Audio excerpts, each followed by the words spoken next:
Que la paix, la grâce et la miséricorde de notre Dieu vous soient abondamment accordées dans le nom puissant de notre Seigneur Jésus-Christ. La mort du roi qui entraîne la perte de la drachme. Numéro 5, où c'est le 5e audio prenant les Saintes Écritures. Je suis et nous allons commencer par lire notre, je dirais, le texte de base, les textes que nous avons toujours utilisés. Je suis dans le livre de Luc, je prends Luc, attendez, je suis en train de chercher, je prends Luc, chapitre 15, je commence au 8e verset où il est écrit: ou quelle femme, si elle a 10 drachmes et qu'elle en perde une, n'allume une lampe, ne balaye la maison et ne cherche avec soin jusqu'à ce qu'elle la retrouve. Lorsqu'elle l'a retrouvée, elle appelle ses amis et ses voisines et dit: réjouissez-vous avec moi car je retrouvais la drachme que j'avais perdue. Bien-aimés dans le Seigneur, je voudrais être beaucoup plus je voudrais aujourd'hui aller aussi dans des exhortations. Je voudrais beaucoup plus marcher à terre aujourd'hui. Nous sommes depuis un temps en train d'écouter le Seigneur nous exhorter à travers cette illustration, cette parabole de notre Seigneur Jésus-Christ, où on parle de la maison d'une femme. Donc, une femme qui était dans sa maison, qui avait 10 pièces d'argent. Donc, lorsqu'on parle des drachmes, on parle d'argent. Elle en avait 10, les pièces d'argent. Elle a perdu une pièce. Et lorsqu'elle a perdu une pièce, elle a allumé, elle a balayé la maison, elle a fait des recherches, elle a trouvé la pièce perdue. Elle a ouvert les portes de sa maison et a invité ses voisines et ses amis. Donc, nous sommes en train de parler sur les conséquences de la perte de la drachme ou de la pièce d'argent. C'est là où nous sommes allés comprendre à travers les Écritures que la maison était différente de celle qu'elle est devenue après la perte de la pièce. Donc, avant que la pièce d'argent, la dîme, nous parlons de la dîme par rapport à la valeur représentative de cet argent, c'était 1 sur 10. Donc, une pièce sur 10, c'est le 1/10, ce qu'on appelle aussi la dîme. Donc, cette femme a perdu la dîme. Donc, avant la perte de la dîme, la maison était dans le ténèbre. Donc, si on allume, c'est pour chasser les ténèbres. Donc, elle a allumé pour chasser le ténèbre. Donc, la maison était dans les ténèbres et elle était sale. Elle était encore fermée aux voisines et aux amis. Donc, nous avons compris à partir de l'audio numéro 4, et nous avons essayé d'établir une ligne de temps dont le milieu a été la perte de la pièce, c'est-à-dire la ligne du temps est partie du commencement jusqu'à la perte de la pièce, période pendant laquelle la maison était entièrement couverte de ténèbres et elle était sale, elle était encore fermée aux gens du dehors. Donc, à partir de la perte de la pièce d'argent ou de la drachme, la maison a subi des changements. Elle a reçu la lumière, elle est devenue propre et elle a été ouverte aux gens de l'extérieur et des réjouissances se sont manifestées dans cette maison. C'est pourquoi nous sommes jusque-là en train d'étudier la période d'avant la perte de la pièce. Cette période qui a été caractérisée par le ténèbre. La lampe était dans la maison, mais elle était éteinte. Elle n'était pas allumée. Dans les Écritures, nous avons compris que la lampe est éteinte par la mort du roi, d'après ce qui est écrit dans le livre de 2 Samuel, chapitre 21, le verset 17e. Donc, lorsque un roi meurt, c'est une lampe qui est éteinte dans une nation. Donc, la période de ténèbres avant la perte de la pièce, c'est cette période qui est caractérisée par la mort d'un roi. Dans les Écritures, le premier roi que Dieu a établi sur la terre, celui sur qui la royauté a été donnée, c'était Adam, le premier à qui Dieu a donné le pouvoir de régner, de dominer sur les oiseaux, le bête des champs ainsi que le poisson de la mer. Donc Adam était un roi à qui Dieu a donné la responsabilité de pouvoir remplir toute la terre. Donc Adam était la lampe qui illuminait les jardins.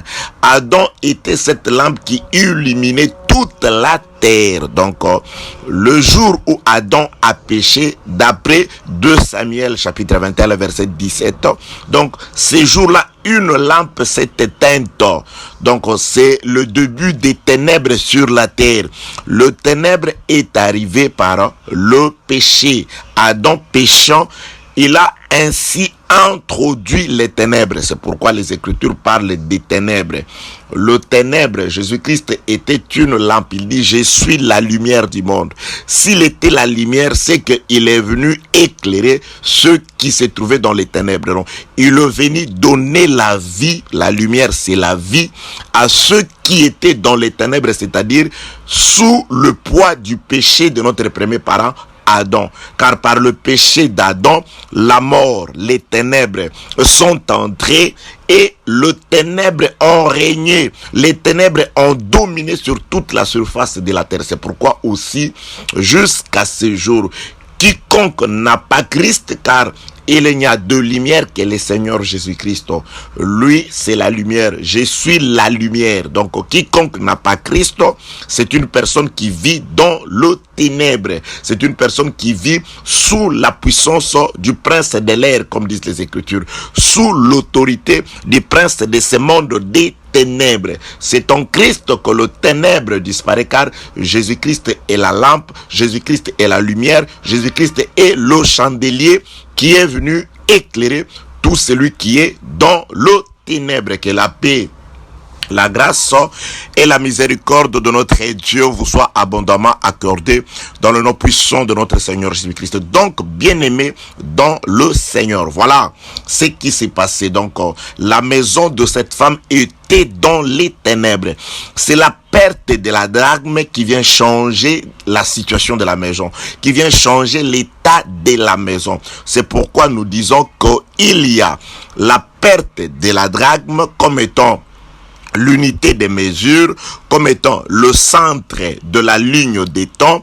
La perte de la maison la perte plutôt de la drachme, de la pièce d'argent, divise la période de ténèbres avec la période de la lumière. Donc nous disons le centre, retenez ça, nous reviendrons sur ça et nous allons aussi nous rendre compte de quand est-ce qu'a commencé l'alliance de la lumière ou la nouvelle alliance ou le temps de la lumière. Que la paix, la grâce, je ne voudrais pas anticiper, que la paix, la grâce et la miséricorde de notre Dieu soient avec vous. Donc nous avons compris dans les Écritures, selon les Écritures, que cette période de ténèbres, les ténèbres sont entrées par l'extinction d'une lampe et qui a éteint la lampe. Nous l'avons vu dans l'audio numéro 2. C'est le serpent qui a soufflé sur la lampe, c'est-à-dire c'est le serpent qui a séduit Ève et par Ève, elle a entraîné son mari, le roi, dans sa chute et c'est ainsi que le roi est mort. La lampe s'est éteinte. Le roi est mort dans le champ de bataille face au serpent, face au diable, à l'ennemi. C'est ainsi que la puissance, le pouvoir de l'ennemi a dominé sur toute la terre. Retenez ça. Je vais prendre un passage des Écritures pour parler vite de la femme. pourquoi la maison est tenue par une femme? Premièrement, je vais donner un exemple. Je prends d'abord un passage d'écriture. Là où Dieu, parce que la Bible déclare, attendez, je vais chercher un passage d'Ésaïe chapitre 66 où Dieu se désigne lui-même comme une femme. Je cherche, je suis dans le livre d'Ésaïe chapitre 66, je prends le verset 13. Écoutez ce que Dieu dit, pour dire tout simplement que cette femme désigne Dieu, mais dans un temps, et nous allons comprendre cela. Je suis dans le livre d'Ésaïe chapitre 66, le verset 13e. Écoutez ce qui est écrit dans ce passage des Écritures. Comme un homme que sa mère console, ainsi je vous consolerai, vous serez consolés dans Jérusalem. Donc là, c'est l'Éternel Dieu qui s'adresse au peuple d'Israël. Nous retenons juste ici que Dieu s'identifie pas à un homme ici, mais il s'identifie à une femme. Comme un homme que sa mère console, ainsi je vous consolerai. Donc Dieu, quand il vient comme les consolateurs, il vient dans la peau d'une femme. Et nous allons comprendre qu'est-ce que cela veut dire. Dieu vient comme une femme, c'est-à-dire il dit comme un homme que sa mère console, ainsi, moi, l'Éternel, je vous consolerai. C'est-à-dire, pour vous consoler, je serai comme une mère. Je serai comme une femme. Que la paix, la grâce et la miséricorde de notre Dieu soient avec vous. Tout ça, nous sommes en train de chercher le rôle de la femme. Ça voulait dire quoi? Une femme qui a 10 pièces d'argent et elle en perd une. Donc nous comprenons que Dieu lui-même, le créateur de cieux et de la terre, peut aussi venir ou se manifester comme une femme, comme une mère. Là, nous avons le premier exemple. Je vais prendre un exemple que vous connaissez certainement. Je vais juste, d'ailleurs, vous n'avez pas besoin qu'on vous enseigne d'autres choses. L'onction que vous avez reçue vous enseigne déjà toutes choses. Bien aimés dans le Seigneur, écoutez. Ça, c'est écrit dans le livre de la Genèse, chapitre 28. Si vous lisez ce chapitre 28 du livre de la Genèse, vous allez vous rendre compte de ce qui se passe dans la maison d'Isaac.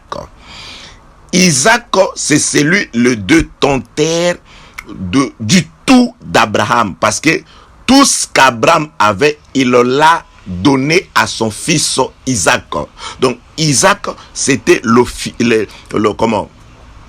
l'héritier que Abraham avait toujours cherché. C'est Isaac dont la naissance a fait tressaillir de joie Abraham, parce que il a vu sa succession assurée. Il a vu l'accomplissement des promesses de Dieu, car toutes les promesses de Dieu s'accomplissent en Isaac, le véritable, qui est le Seigneur Jésus-Christ. Donc là, c'était l'ombre de notre Seigneur Jésus-Christ. Isaac comme étant les possesseurs de toutes les promesses que Dieu avait faites à Abraham, et c'est à lui de décider sur qui ou qui établir comme étant son héritier, à qui faire passer les bâtons ou le relais ou le pouvoir, transmettre le pouvoir. Isaac, de son côté, écoutez-moi très bien, je veux parler sur l'adoption. Vous allez comprendre. Que la paix, la grâce et la miséricorde de notre Dieu soient avec vous. Le désir de mon cœur a toujours été que ce qui a toujours sonné comme difficile, ce que certaines personnes ont toujours utilisé afin de pouvoir faire peur aux gens. Est-ce que tu connais l'adoption? Est-ce que tu connais la prédestination? Est-ce que tu connais la rédemption? Je voudrais toujours que Dieu nous aide avec un langage clair et lucide, que lui-même soit capable de pouvoir nous expliquer ces choses. Ça a toujours été le désir de mon cœur. Le désir de mon cœur a toujours été que tout le monde comprenne la parole de Dieu, du moins ceux à qui il a été donné, car le salut se trouve dans la compréhension de la parole de Dieu. Parfois, je lis certains commentaires, je lis certaines publications de gens qui sont là en train de critiquer la connaissance. Vous aimez la connaissance, mais vous ne vous répandez pas, vous ne changez pas. Non, bien-aimés dans le Seigneur. Le problème, c'est d'abord la connaissance. Vous savez, la grâce ou la probabilité de trouver le mari, c'est d'être à la source d'abord. Je sais que ce ne sont pas toutes les femmes qui sont à la source qui pourront recevoir le mari, mais si vous restez à la maison, si vous restez éloigné de la source, Rebecca loin de la source, il ne trouvera pas le mari, parce que la promesse de la femme est liée à l'eau. La femme à qui je demanderai à boire, qui me donnera à boire et qui servira aussi les chameaux. Un jour, je parlerai sur servir les chameaux. C'est très important. Il y a certaines personnes ne donnent à boire qu'à l'envoyé, qu'au plus ancien. Il a aussi des serviteurs et des chameaux que vous devez servir. Que la paix, la grâce et la miséricorde de Dieu soient avec vous. Je suis en train d'exhorter sur l'importance de la connaissance. Puisque tu as rejeté la connaissance, je te rejetterai aussi. La connaissance est très importante. On ne peut pas se mettre à se moquer de la connaissance. Vous aimez la connaissance, vous aimez la connaissance. Non, il faut d'abord être à la source pour avoir au moins l'assurance de retrouver le mari. Il vient à la source. Heureuse celle qui se trouve dans la source. Mais il faut maintenant faire bon usage de cette eau. Mais il faut d'abord avoir l'eau. Boire et se laver, c'est-à-dire laver l'intérieur et l'extérieur et servir aussi l'extérieur. Je dirais laver l'extérieur et servir aussi l'intérieur, car c'est ça l'importance de l'eau. Que la paix, la grâce et la miséricorde soient avec vous. Nous devons aimer la connaissance. Nous devons aimer la vérité. Nous devons aimer la parole. Là où il n'y a pas la connaissance, là où on n'insiste pas sur la connaissance, la vie n'existe pas. Car Jésus-Christ lie l'affranchissement à la connaissance. Vous connaîtrez la vérité et la vérité vous affranchira. Je m'excuse. Les bonnes œuvres sont liées à la connaissance. C'est-à-dire, qui n'a pas la connaissance ne peut pas. Comment pouvez-vous craindre un Dieu que vous ne connaissez pas? La crainte de Dieu, c'est le respect de ce que Dieu a dit. Donc, on doit d'abord vous enseigner sur ce que Dieu veut. On doit d'abord vous enseigner sur ce que Dieu aime. Vous ne pouvez même pas prier si vous ne savez pas que dire à Dieu. C'est pourquoi le frère Jacques dit, vous priez et vous ne recevez pas parce que vous priez mal. Il y a des gens qui prient mal. Pourquoi? Parce qu'ils n'ont jamais écouté. On doit prier après avoir écouté. Car la prière, c'est la réponse ou la réplique à Dieu par rapport à ce qu'il a dit, par rapport à la parole. Et cette parole, nous l'avons dans la connaissance, que la paix, la grâce et la miséricorde de notre Dieu soient avec nous dans le nom puissant de notre Seigneur Jésus-Christ. Écoutez très bien, bien-aimés dans le Seigneur. Rebecca, je disais plutôt, le porteur, le détenteur du bâton, c'est lui qui doit décider sur qui remettre les bâtons ou le pouvoir, à qui remettre les bâtons et le pouvoir, c'était Isaac. Mais il y a un paradoxe, vous allez comprendre. Isaac est le détenteur du pouvoir, mais la personne qui porte l'héritier ou les héritiers, c'est une femme. Les enfants sont dans le ventre de Rebecca. Les enfants sont en train de secouer dans le ventre. Rebecca va consulter l'Éternel. Lorsque Rebecca va consulter l'Éternel, c'est alors que l'Éternel dira à Rebecca, ce ne sont pas deux enfants qui sont dans ton ventre, mais ce sont des nations qui se battent dans son ventre, dans ton ventre. Et la prophétie dira ceci à Rebecca. Le plus jeune dominera sur l'aîné. Le cadet dominera sur l'aîné. Dieu a émis son veto, comme dit le frère Paul dans le livre des Romains chapitre 9. Les enfants étaient encore dans les ventres. Ce n'est pas qu'ils étaient déjà sortis afin qu'on dise, voilà, si Jacob a été béni, c'est parce que Ésaü a été bête et l'a vendu le droit de naissance. Non. Tout ça, c'était juste des conséquences de ce que Dieu avait dit lorsque les enfants étaient encore dans le ventre. C'est-à-dire, avant que les enfants ne viennent dans le monde, Dieu avait déjà déterminé sur qui il avait posé son amour et sur qui il avait aussi posé sa haine. Ça, c'est le frère Paul qui dit. Afin que subsista dessein de l'élection, c'est-à-dire l'élection de Dieu, c'est-à-dire c'est Dieu qui choisit, c'est Dieu qui détermine, c'est lui qui est le potier. Il a créé deux types de vases. Le vase destiné à la miséricorde et le vase destiné à la colère. C'est pourquoi j'ai toujours dit, si tu peux craindre Dieu, si tu peux comprendre la parole de Dieu, il ne faut pas te glorifier au dépens de celui qui ne comprend pas. Qu'est-ce que tu as que tu n'as reçu de Dieu? Ce que tu fais, c'est par grâce. Si tu comprends, c'est par grâce. Si tu peux prier, c'est par grâce. Si tu peux craindre Dieu, c'est par grâce. Crains, glorifie Dieu et prie pour les autres au lieu de pouvoir te mettre en moqueur. Que la paix, la grâce et la miséricorde de notre Dieu soient avec vous. Le décideur, c'est lui qui a la décision sur qui donner le pouvoir, transmettre le relais reçu à Abraham, c'est Isaac. Mais les enfants sont dans le ventre de sa femme, dans le ventre de Rebecca. Ce Rebecca qui a écouté l'Éternel. Un jour, je prêcherai aussi sur Rebecca alla consulter l'Éternel. Qui est-ce qu'il est? Elle est allée consulter. Vous allez comprendre ça un jour. Les enfants sont dans le ventre de Rebecca. C'est Rebecca qui s'en va. C'est Rebecca qui va consulter l'Éternel. Et la prophétie, la personne qui l'écoute, c'est Rebecca. Elle garde la prophétie. Elle revient vers son mari. Elle enfante. Les enfants grandissant le décidèrent. Ce n'est pas la femme, mais c'est l'homme. L'homme décide de prendre le relais reçu à Abraham et de se transmettre d'après la loi à l'aîné. L'aîné mérite la prééminence. Donc, d'après la loi, c'est l'aîné. Et obéissant à la loi, le père Isaac prépare déjà son fils.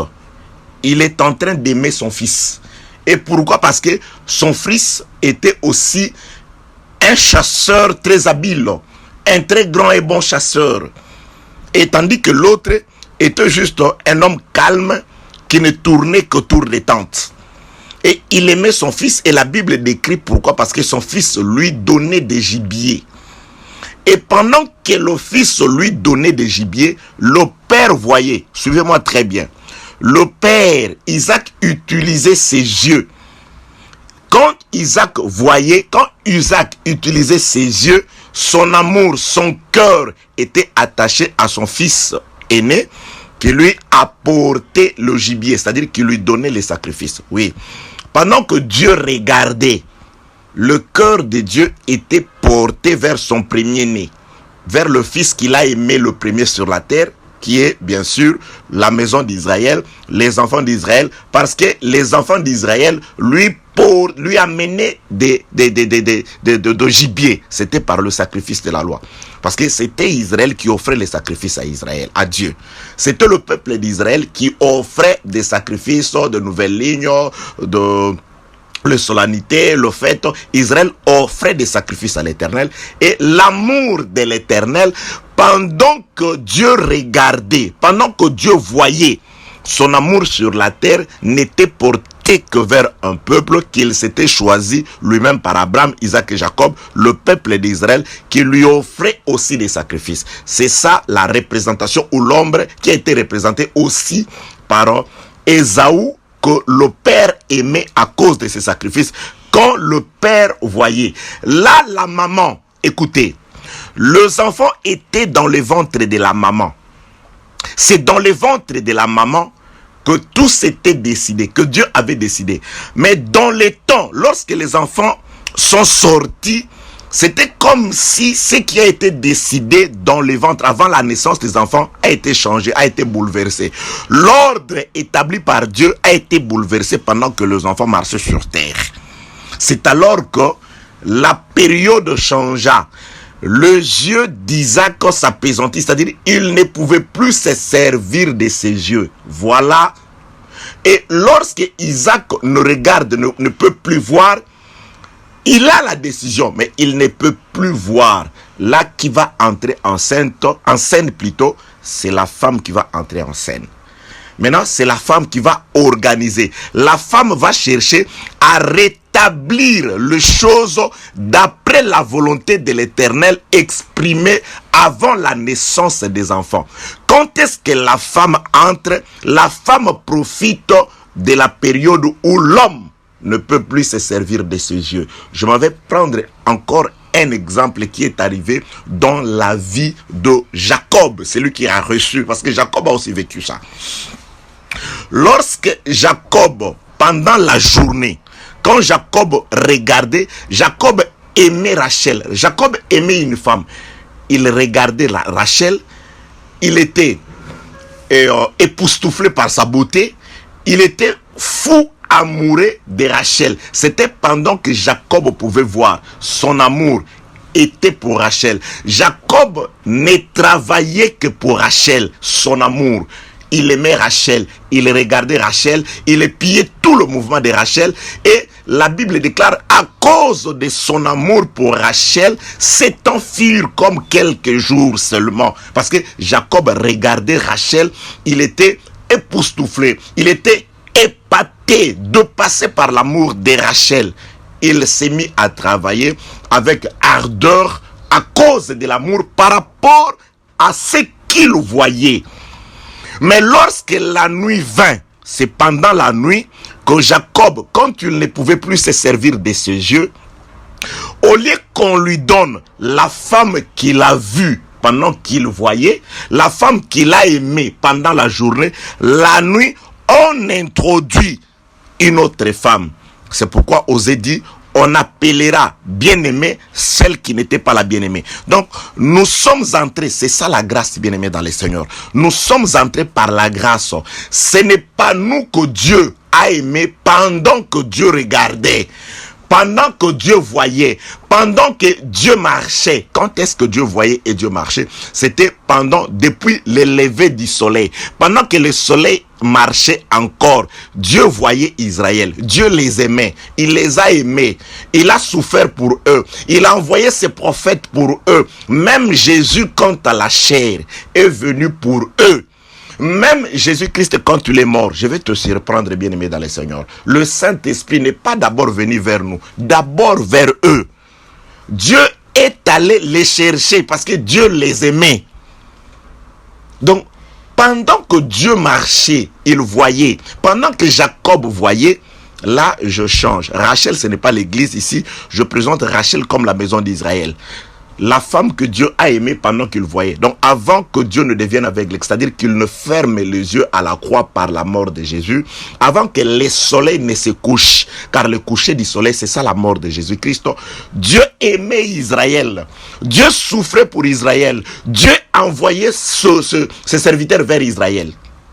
Et pendant ce temps, c'était l'homme qui travaillait. Mais lorsque le jeu s'apaisantit à la croix, Dieu reçut, parce que la Bible déclare, un sacrificateur ne peut pas recevoir des présents, car le présent aveugle. Le présent qui est le sacrifice de la mort du Seigneur Jésus-Christ a aveuglé Dieu. Maintenant, Dieu ne peut plus voir sa bien-aimée. Dieu regarde une autre femme. Dieu nous regarde, nous, qui n'étions pas appelés de bien-aimés. Nous qui étions les gens du dehors. Nous qui étions la femme, la prostituée. Jésus-Christ avait déjà dit, les prostituées vous dévanceront. Maintenant était arrivé le temps où nous, les prostituées, nous devrions dépasser la femme mariée dans le royaume. Nous sommes entrés le premier, mais ce n'est pas nous qui avons été appelés le premier, que la paix, la grâce et la miséricorde de Dieu soient avec vous. Nous cherchons la femme qui a perdu 10 pièces. Pourquoi Dieu s'illustre-t-il comme étant une femme? Nous avons pris le passage de Ésaïe chapitre 66, le verset 13, où Dieu dit, comme un homme que sa mère console. C'est-à-dire, lorsque Dieu vient comme une mère, c'est-à-dire, là, il vient où il se présente en consolateur. Comme consolateur, c'est une femme. Nous allons comprendre ça. Que la paix, la grâce et la miséricorde soient avec vous dans le nom puissant de notre Seigneur Jésus-Christ. Bien-aimé, Jacob, pendant la nuit, il ne peut pas se servir de ses yeux. Jacob, on introduit une autre femme. Jacob profite de la nuit. C'est pourquoi, bien-aimés dans le Seigneur, nous profitons la nuit. Notre temps, c'est la nuit. Lorsque le soleil se lèvera, il regardera, ce n'est pas nous. Il retournera vers sa femme. Parce qu'il est écrit que Dieu renouvelle sa bonté chaque matin. Donc, le matin, il va renouveler la bonté vers son peuple.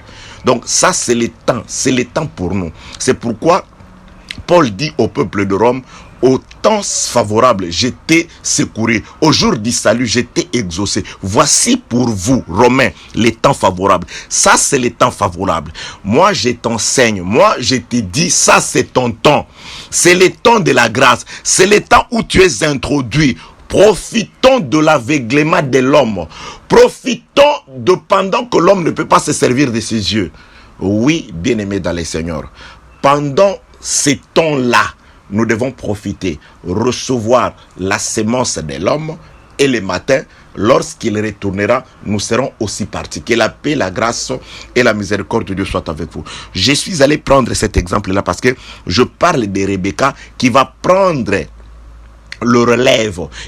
Elle va prendre le relais afin de... Vous savez, quand Rebecca agit, Jacob dit, je serai maudit. Non, la malédiction va descendre sur Rebecca. Mais le problème est que Rebecca est en train de rétablir la vérité qui a été déclarée dans le ventre avant la fondation du monde. Donc, avant la fondation du monde, c'est nous que Dieu avait aimé.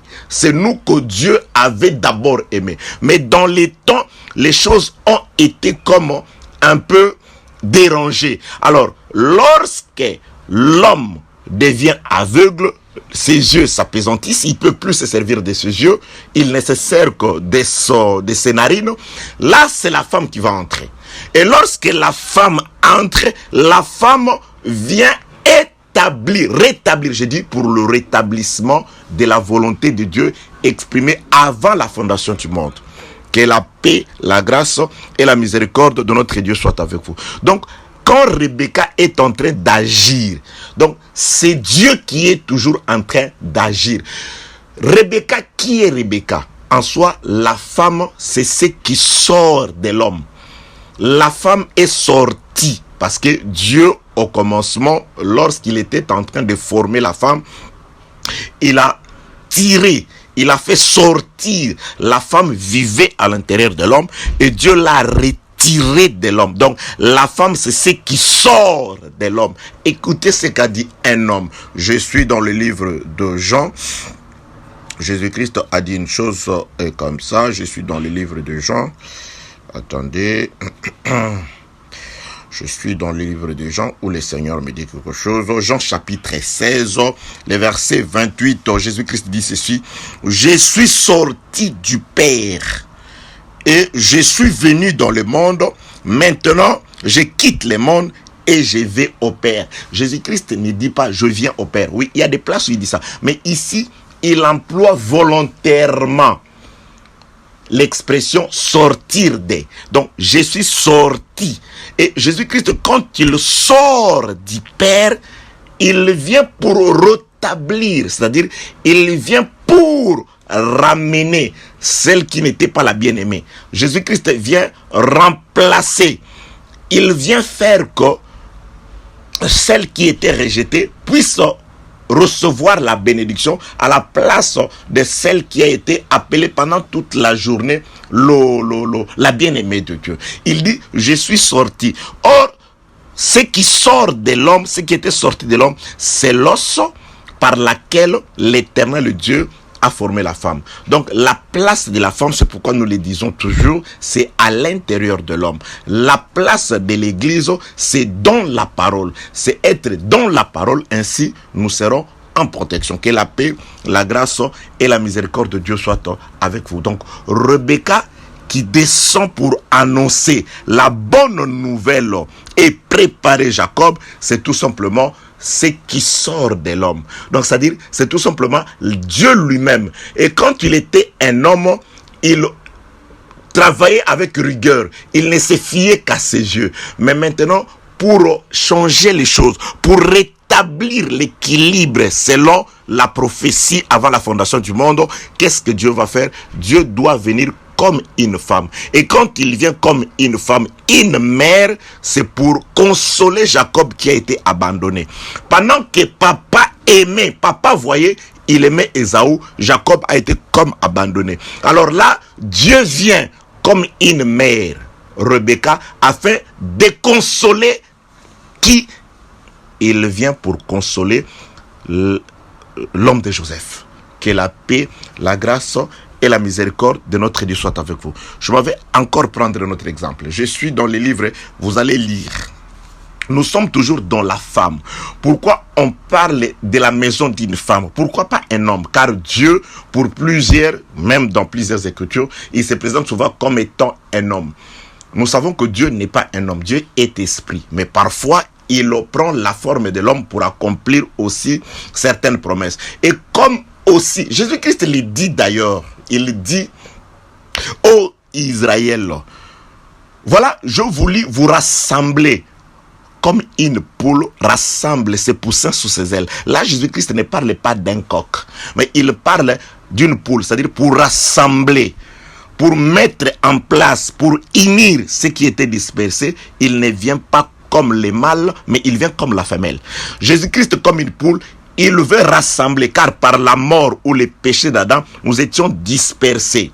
Nous étions éparpillés. Donc Jésus-Christ vient pour rassembler. Et quand il vient pour rassembler, il vient comme une femelle. Il vient comme une poule pour rassembler. Est-ce que Christ, notre Seigneur de gloire, est-il une poule? Loin de là. Mais il parle de ça pour accomplir un de ses attributs. Rassembleur. Qu'est-ce qu'il vient rassembler? Les enfants éparpillés, comme dit Jean. Jésus-Christ devait mourir afin que par son sang soient rassemblés tous les enfants de Dieu éparpillés à travers le monde. Donc, le sang de Jésus, la mort de Jésus vient rassembler.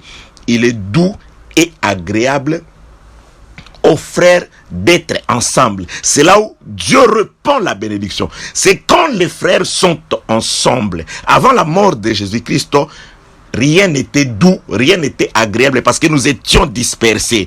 C'est par sa mort que Jésus-Christ nous met ensemble et c'est là qu'il répand la bénédiction.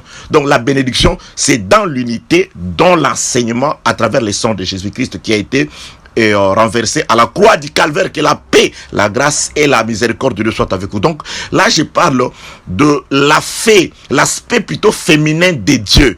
C'est quand Dieu se présente comme une mère, quand il se présente comme une femme, une mère avec Rebecca, c'est pour rétablir la volonté de Dieu exprimée avant la fondation du monde. Une mère, la femelle du coq, c'est pour rassembler à travers son sang, nous qui avons été éparpillés par le péché de notre premier parent. Que la paix, la grâce et la miséricorde de notre Dieu soient avec vous, bien-aimés dans les Seigneurs. Donc voilà.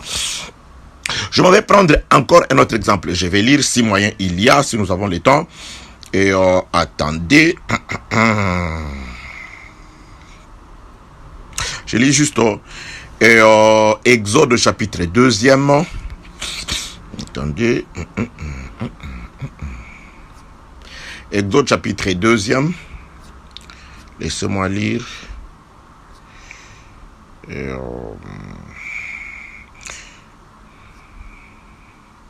Bon, je lis d'abord Exode chapitre 1er, le verset 22. Je vais juste soutirer un terme, le fleuve. Alors Pharaon donna cet ordre à tout son peuple. Vous jetterez dans le fleuve tout garçon qui naîtra et vous laisserez vivre toutes les filles. Je saute. Je vais dans Exode chapitre 2e. Je commence au 5e verset. La fille de Pharaon descendit au fleuve pour baigner. Et ses compagnes se promenèrent le long du fleuve. Elle aperçut la caisse au milieu de roseaux et elle envoya sa servante pour la prendre.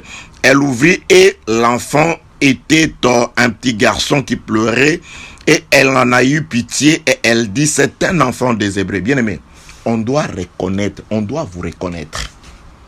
Je voudrais exhorter un tout petit peu ici. Voilà la facilité avec laquelle cette femme, c'est la fille de Pharaon, a reconnu aussitôt les bébés.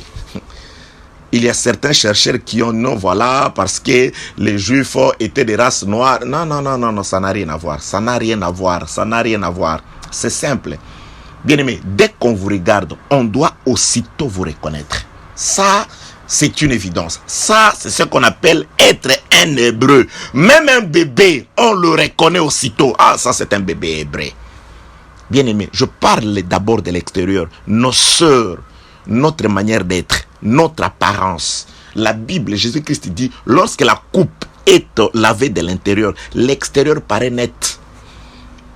Dieu ne regarde pas l'extérieur, Dieu regarde le cœur. Non, le cœur est reflété par le comportement extérieur. Vous n'agirez pas méchamment, après vous allez vous dire que Dieu regarde le cœur est bon. Non, non, non, c'est de l'abondance du cœur que la bouche parle même. Vous insultez les gens, vous manquez de respect aux gens. Vous êtes trop chaud. Mais vous allez dire que non, Dieu regarde le cœur. Non, non, non. Tout ce que nous disons et nous faisons, nos actes, c'est ça le miroir du cœur, bien-aimé dans le Seigneur. Oui, c'est ça le miroir du cœur. Dieu regarde le cœur à travers ce que nous faisons, à travers comment nous sommes, à travers comment nous sommes habillés. Elle reconnaît aussitôt l'enfant, le bébé. Pourquoi? Parce que dans la loi, les Hébreux, les mâles hébreux étaient circoncis au 8e jour. Donc c'était facile. Quand vous regardez un bébé, vous voyez la circoncision. Ça, c'était la marque que portaient les enfants juifs. Ça, c'était la marque. C'était facile. Lorsqu'elle regarde, oh, circoncis, sur la terre, il n'y a que des Hébreux à qui Dieu avait donné à cette époque la circoncision. Or, la circoncision vint à quelle circonstance? Lorsque Dieu vint donner la promesse de l'enfant à Abraham. Abraham reçoit la promesse du fils, écoute la promesse du fils. Dès l'extérieur, Dieu lui imprime une marque extérieure. La promesse du fils à l'intérieur, la marque de la circoncision à l'extérieur. Les frères Paul appellent ça les sceaux. Il parle au peuple des Galates, il appelle ça Dieu les scella. C'est un sceau de l'extérieur. Bien aimé, qui a la promesse du fils, qui a le fils, cela se manifeste à travers le sceau. La véritable circoncision que le frère Paul définit chez les Colossiens comme étant le dépouillement du corps de la chair, la transformation, la nouveauté de vie. Vous ne pouvez pas dire que vous avez la promesse du fils, que vous avez le fils, parce que Dieu donne la promesse du fils. L'année prochaine, à cette même époque, Sarah, ta femme, deviendra enceinte. Elle enfantera un fils. Abraham reçoit la promesse, le nom est changé et de l'extérieur, il est circoncis. Dieu le scelle, bien aimé. On doit nous reconnaître par la circoncision, par le dépouillement du corps de la chair, par notre manière d'être, par notre manière de vivre. C'est une bonne chose que d'avoir la connaissance, mais une connaissance qui marche, une connaissance ambulante. Nous devons transformer, bien aimé. Vous savez, je vais juste donner un exemple terre à terre. Vous savez, le pays du tiers-monde, entre autres, je parle d'un pays que je connais, que je maîtrise à fond, la RDC. C'est un pays, une nation potentiellement riche. Mais le peuple est pauvre. Pourquoi? Parce que dans ces pays, les gens ne sont pas capables de transformer cette richesse-là. Ils ne sont pas capables de transformer cette richesse-là. C'est pourquoi la population est pauvre, mais le pays est riche. Vous avez la connaissance, mais soyez capables de transformer cette connaissance en vie. Les œuvres de la connaissance que vous avez, de la parole que vous écoutez, je le marteler, je vais toujours le marteler. Il mange l'agneau à l'intérieur. C'est la vie ou le sang de cet agneau de l'intérieur qui est appliqué dehors. L'ange n'a pas besoin d'entrer pour savoir que dans cette maison, de l'extérieur, il voit le sang. Il dit, non, ce sang, c'est le sang de l'agneau. Donc, à l'intérieur, on mange l'agneau. La vie la vie de Jésus doit être exprimée à l'extérieur. C'est alors que les gens dehors pourront se rendre compte que non, non, non, il écoute la parole. Non, non, non, il écoute la parole. Il entend la parole. Il est de la parole. Que la paix, la grâce et la miséricorde de Dieu soient avec vous. Bien-aimés dans le Seigneur, je vérifie les temps. Voilà. Donc, nous étions en train de dire, la fille de Pharaon reconnut aussitôt le bébé. Il dit, c'est un enfant hébreu. On doit vous reconnaître par la marque extérieure. C'est un bébé qui avait plus de 3 mois. Donc, il était circoncis d'après la loi. Que la paix, la grâce et la miséricorde de Dieu soient avec vous. Je continue la lecture. Je suis dans Exode chapitre 2, le verset 6. Elle ouvrit et vit l'enfant. C'était un petit garçon qui pleurait. Et elle en a eu pitié. Elle dit, c'est un enfant des Hébreux. Alors, la sœur de l'enfant dit à la fille de Pharaon, veux-tu que j'aille te chercher une nourrice parmi les femmes des Hébreux pour allaiter cet enfant? Va, lui répondit la fille de Pharaon, et la jeune fille alla chercher la mère de l'enfant. La fille de Pharaon lui dit, emporte cet enfant et allaite-le-moi, je te donnerai ton salaire. La femme prit l'enfant et l'allaita. Voilà, j'aime ça. Il y a des gens, elle allaite l'enfant, elle reste accrochée à l'enfant. Elle ne veut pas rendre l'enfant. Non, tu dois rendre l'enfant. L'enfant doit partir. L'enfant doit partir. Oh non, c'est moi qui l'ai prêché. Oui, c'est toi qui l'ai prêché, mais au nom de Jésus. Jésus t'a confié la charge. Il n'est pas à toi. Ce n'est pas ta propriété. Ce n'est pas ta propriété. Au moment opportun, il faut les laisser partir. Que la paix, la grâce et la miséricorde de Dieu soient avec vous. La fille de Pharaon lui dit, emporte cet enfant et allaite-le-moi, je te donnerai ton salaire. Là, c'est le verset 9. La femme prit l'enfant et l'allaita. Quand il eut grandi, elle l'amena à la fille de Pharaon et il fut pour elle comme une fille, comme un fils, et elle lui donna le nom de Moïse, car dit-elle, je l'ai retiré des eaux. Que la paix, la grâce, la miséricorde de Dieu soit avec vous. Je veux chercher Éphésiens chapitre 1er, le frère Paul nous dit quelque chose là-bas. Attendez, Éphésiens chapitre 1er. Est-ce que j'ai ça ici? Attendez, c'est téléphone. Éphésiens chapitre 1er.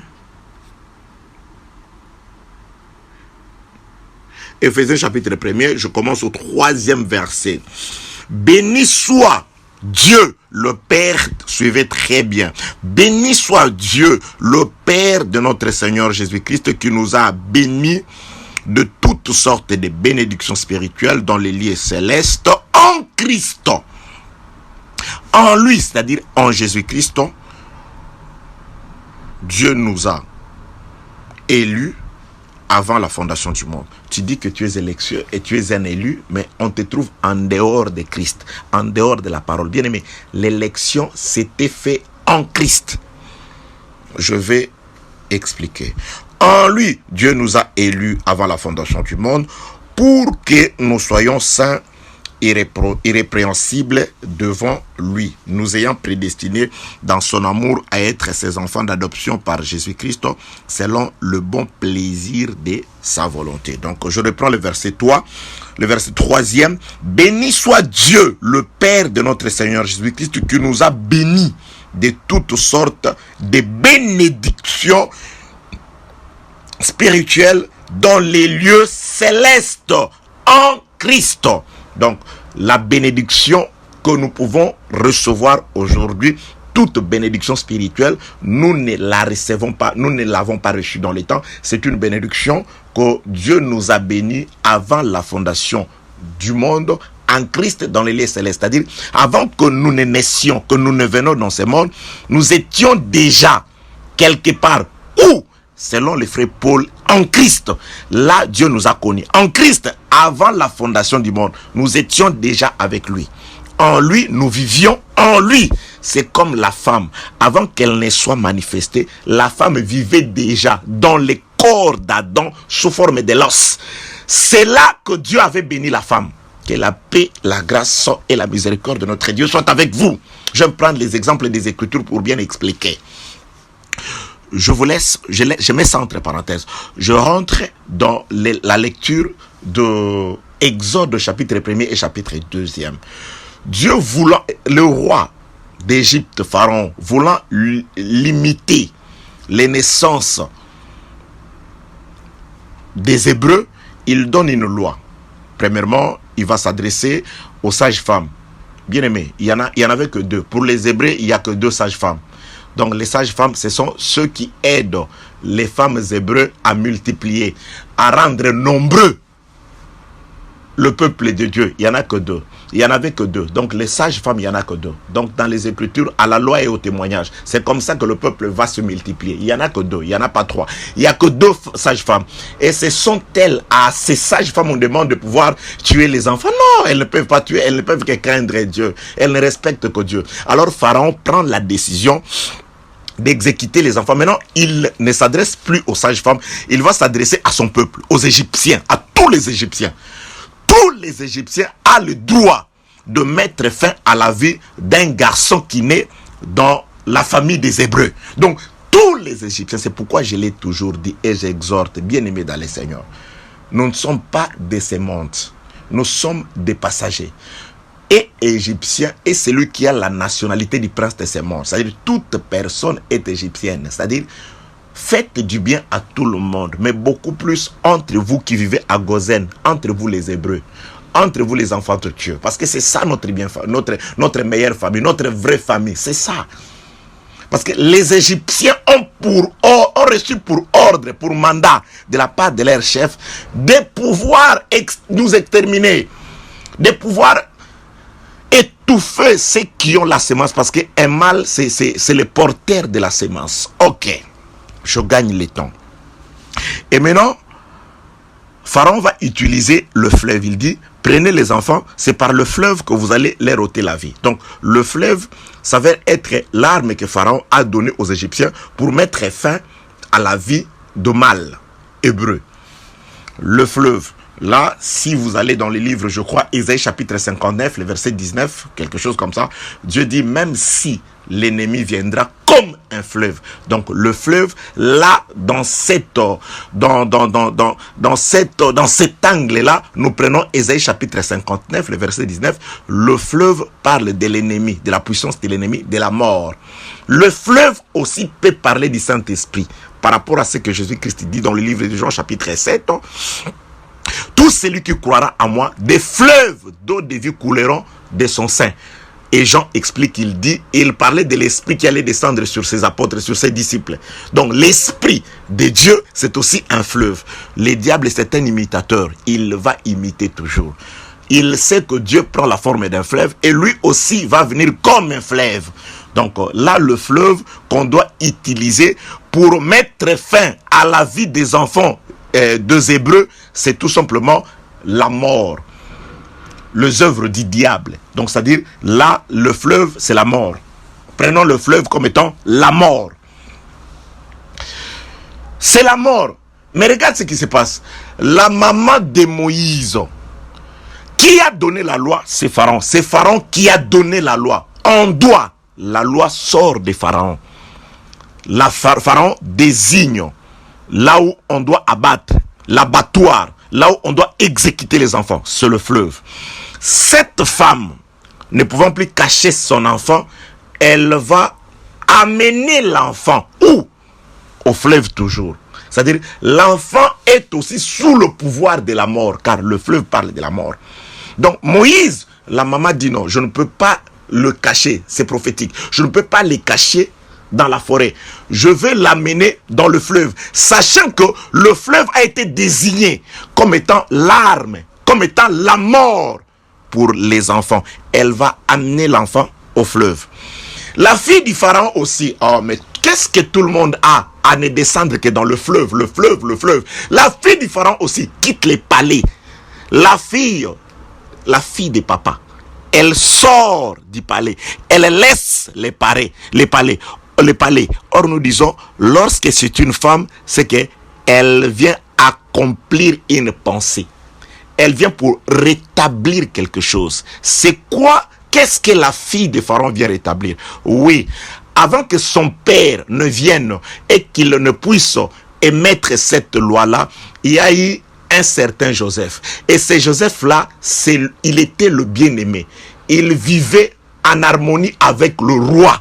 Donc Joseph était aux côtés du roi. Alors lorsque la fille de Pharaon sort du palais, elle vient pour rétablir la volonté. Elle vient pour rétablir ce qui a existé du temps de Joseph. Qu'est-ce qui était du temps de Joseph? Il y avait un Hébreu, mais qui avait la confiance du roi. Donc la fille va aussi ramener un Hébreu pour reconquérir la confiance du roi. Que la paix, la grâce et la miséricorde de Dieu soient avec vous. Elle sort. Mais avant d'accomplir, qu'est-ce qu'il va faire? Elle aussi, elle va toujours aller dans le fleuve. Or, le fleuve, c'est la mort. Oui, bien-aimé dans le Seigneur. Après le péché d'Adam, nous l'avons expliqué, c'était un roi qui était mort. Et quand ce roi est mort, le ténèbre est entré. Par les ténèbres, nous voyons, la mort a régné sur toute la créature. Donc, c'est-à-dire, tous les mâles, nous étions sous le pouvoir de la mort. C'est-à-dire, le fleuve, nous étions sous le pouvoir de la mort. Même nous, l'Église, même nous, représentés par le Pierre, autrefois, ils étaient aussi sous le pouvoir de la mort, c'est-à-dire ce que Christ est venu chercher. Nous étions sous le pouvoir de la mort. Cette mort, le fleuve dominait sur nous. C'est ça le fait que la maman de Moïse va prendre son enfant, il va le conduire au bord du fleuve. C'est-à-dire, nous étions aussi sous le pouvoir de la mort. Autrefois, avant que le véritable fille ou la véritable fille de Pharaon ne puisse descendre, avant que Christ ne vienne nous chercher, nous étions sous le pouvoir de la mort. Et quand Christ vient, lui aussi, les seigneurs, c'est pourquoi la fille du Pharaon doit aller dans le fleuve. Jésus-Christ aussi, lui-même, quand il vient, il doit mourir quant à la chair. Il va dans le fleuve. Le fleuve, c'est la mort. Elle ne descend que dans le fleuve. C'est-à-dire, ça parle de la mort de Jésus-Christ. Lui aussi, il va revêtir la chair du péché. Il va mourir comme un homme quant à la chair. C'est pourquoi le Fils est là. Mais par sa mort, c'est-à-dire, lorsqu'elle descend dans le fleuve, elle va chercher un enfant. Elle va sauver un enfant du fleuve. Elle va sauver un enfant de la mort. Nous étions esclaves de la mort, sous la puissance de la mort, dans la maison de cette femme des ténèbres. Mais quelqu'un est sorti du Père. Suivez très bien. Et lorsqu'elle sort du Père, elle vient pour nous recueillir, mais elle va nous trouver enveloppés dans le fleuve, c'est-à-dire elle va nous trouver sous le pouvoir de la mort. Et elle aussi, représentant Christ, elle doit descendre dans le fleuve, c'est-à-dire elle doit mourir quant à la chair, car c'est son Père qui avait établi le fleuve comme étant les lieux d'exécution de tout mal. Que la paix, la grâce et la miséricorde de Dieu soient avec vous. Maintenant, regardez, quand elle descend, elle va recueillir, c'est-à-dire Christ par la mort, dans le fleuve, par la mort, Jésus-Christ va nous sauver. Et quand Jésus-Christ par sa mort, Jésus-Christ nous sauve, la fille de Pharaon pouvait directement prendre cet enfant et monter avec les fils dans le palais. Mais elle n'est pas montée avec l'enfant. La fille de Pharaon va, par la résurrection de Christ, nous sommes morts avec lui, nous sommes ressuscités avec lui quant à l'esprit. La fille de Pharaon va abolir la mort, c'est-à-dire maintenant l'enfant, tu peux rentrer, c'est-à-dire elle retire l'enfant des eaux, elle remet l'enfant dans la maison où il était. Femme, prends cet enfant, rentre dans cette maison. Mais on me tuera, on ne te tuera pas, ma parole te suffit. Va, allaite-les-moi.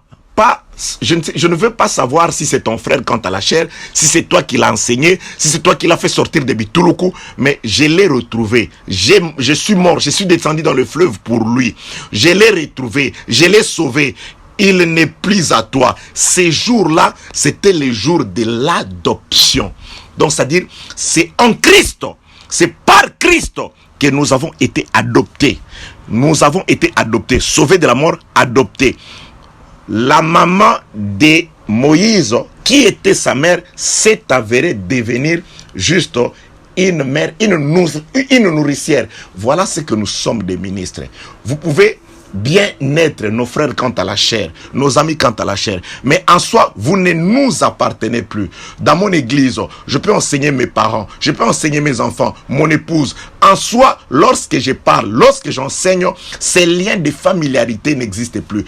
Je fais chaque chose avec attention. Pourquoi? Parce que j'ai été ordonné par celui qui vous a adopté. Et regarde, Moïse rentre dans les camps. Lorsque les Égyptiens, parce que c'est à eux qu'il a été donné d'exécuter, quand ils veulent s'approcher, non, ne vous approchez pas de cette maison-là.